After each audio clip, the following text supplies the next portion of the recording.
suivi avec beaucoup d'intérêt la déclaration de politique générale de M. le Premier ministre hier. Et quand nous faisons un bilan, j'ai l'habitude de dire que nous ne devons pas tout simplement nous inscrire dans une logique de rejeter ou en tout cas de mettre en question ce qui a été dit, parce que je pense que si nous faisons une évaluation très rigoureuse, il va falloir qu'on s'accorde sur ce que nous considérons comme des points forts qu'il a évoqués dans son discours, mais aussi avec les points peut-être que nous n'avons pas sentis. L'évaluation donc de cette DPG nous montre déjà que par rapport à l'appurement donc de ces abris provisoires d'ici 2029, c'est un point très positif que nous saluons et nous rappelons que beaucoup d'autres gouvernements se sont succédés et ont déjà donné des rendez-vous qu'ils n'ont pas respectés. Et nous pensons que cette fois-ci, ce rendez-vous sera le bon parce que nous pensons que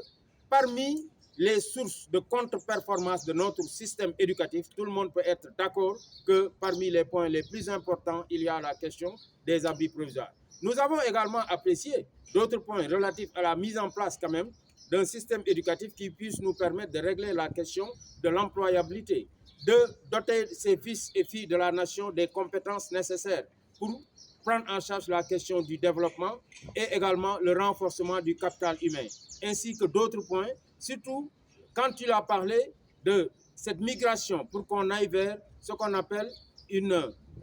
école où on aura plus d'orientation vers la science et la technologie. Je pense que cela coïncide avec les attentes de la communauté éducative. Cependant, comme je l'ai dit tantôt, nous sommes restés sur notre faim par rapport à ce que nous appelons le passif social, sur lequel passif il n'y a pas eu de directive particulière pour dire que dans tel délai, nous allons régler la question des décisionnaires, dans tel délai, nous allons régler définitivement la question des lenteurs administratives et surtout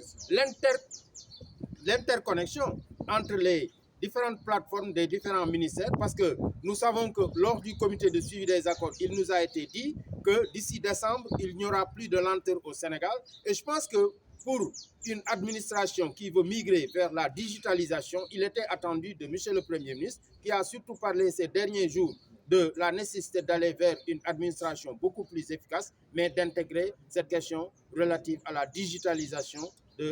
des procédures et des actes de la fonction publique et surtout de l'administration en général.